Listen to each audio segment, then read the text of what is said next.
ಪ್ರಹ್ಲಾದ್ ಜೋಶಿ ಅವರು ಕೇಂದ್ರ ಸಚಿವರಾಗಿದ್ದಾರಲ್ಲ, ಏನಿಲ್ಲ ಮಾಡಿದಾರಂತೆ? ಅವ್ರೇನ್ ಮಾಡಿದಾರ್ರಿ? ಕ್ಯಾಬಿನೆಟ್ ನಿರ್ಣಯಗಳೆಲ್ಲ ಬೇಕಾದಷ್ಟು ಮಾಡಿದೀವಿ ನಾವು.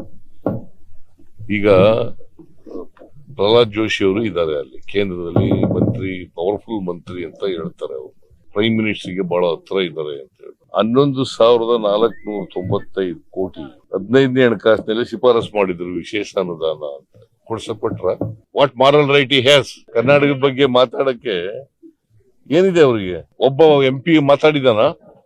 ಬಿಜೆಪಿ ಅವರು 5,495 ಕೋಟಿ ವಿಶೇಷ ಗ್ರಾಂಟ್, ಇನ್ಫ್ರಾಸ್ಟ್ರಕ್ಚರ್ಗೆ 3,000 ಕೋಟಿ, ಕೆರೆಗಳ ಅಭಿವೃದ್ಧಿಗೆ 3,000 ಕೋಟಿ, 11,495 ಕೋಟಿ ನಮಗೆ ನಷ್ಟ ಆಯ್ತು. ಒಟ್ಟು 14ನೇ ಹಣಕಾಸಿನಿಂದ 15ನೇ ಹಣಕಾಸಿಗೆ ಕಂಪೇರ್ ಮಾಡಿದ್ರೆ 80,000 ಕೋಟಿ ಕಡಿಮೆ ಆಯ್ತು. ಮಾತಾಡಿದಾರೆ ಇವರು.